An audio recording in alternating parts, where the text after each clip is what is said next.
Okay, so let's talk about guitar tab, because I know for a lot of students that are learning guitar, they want to understand how to read tab pretty quickly because it helps them to learn songs that are otherwise too challenging to read rhythmically with notation and whatnot.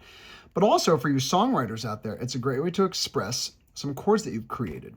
So let's start by just looking at one of these lines right here. So it doesn't always say the word tab on it, but for this one it does. So take a look right here. We've got 1, 2, 3, 4, 5, 6 lines. Now for those of you that are comparing it to a music staff, that's different. A music staff only has 5 lines. So why are there 6 lines?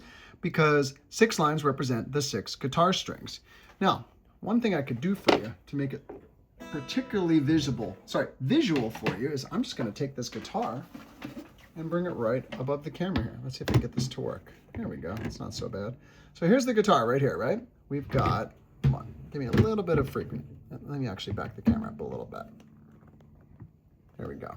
So those 6 lines you're looking at represent these 6 strings going across.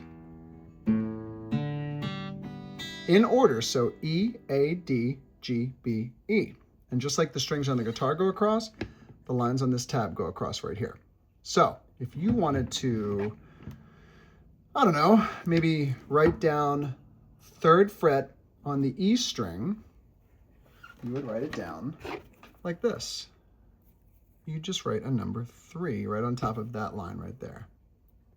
And that's how you write 3rd fret on the E string. Now, how would you write an entire chord? Well, picture a traditional G chord. So a traditional G chord is 3rd fret on the E string, then 2nd fret, then open string, open string, open string, and then the final string is 3rd fret. So you would write it like this.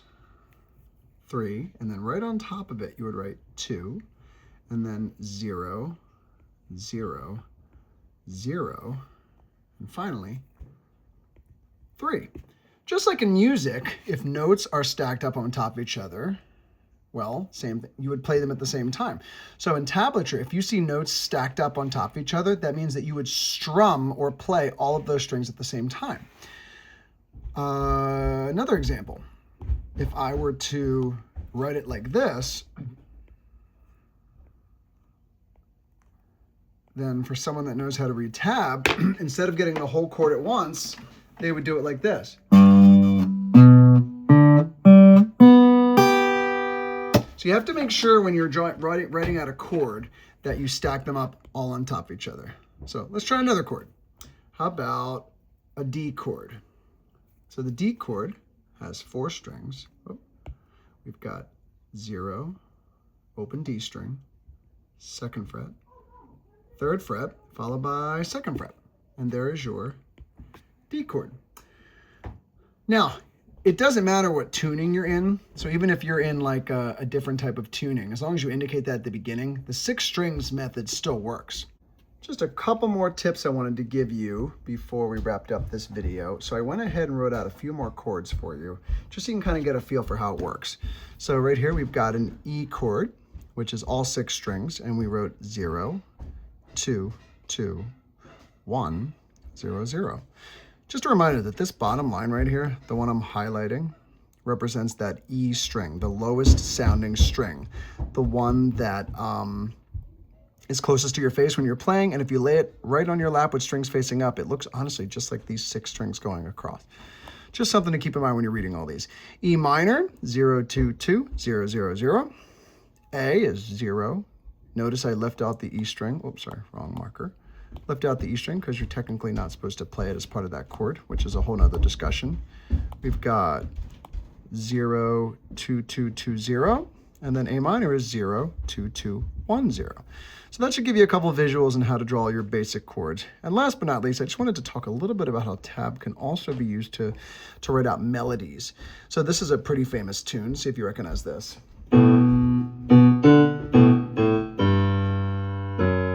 Seven Nation Army by the White Stripes. But how did I write this out exactly? Well, I wrote 7, 7, 10, 7, 5, 3, 2. You'll notice none of those are stacked up on top of each other because they're separate things that happen at separate times. The reason I wrote these out the way I did is because they're chords that you're strumming all of those sounds at the same time.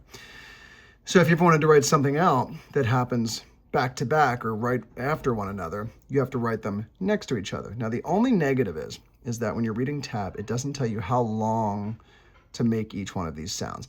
That's when you have to know the song well, use your ear, and kind of go from there. There are books you can buy, subscriptions you can get to certain websites that will give you tab plus notes attached to it above, but that's not always easy to find. And they usually cost money. So that's Seven Nation Army, just to kind of show you how it works out when you want to write out a melody. So hopefully that gave you a good start on how to read tab. And let me know in the comments what else you'd like to learn.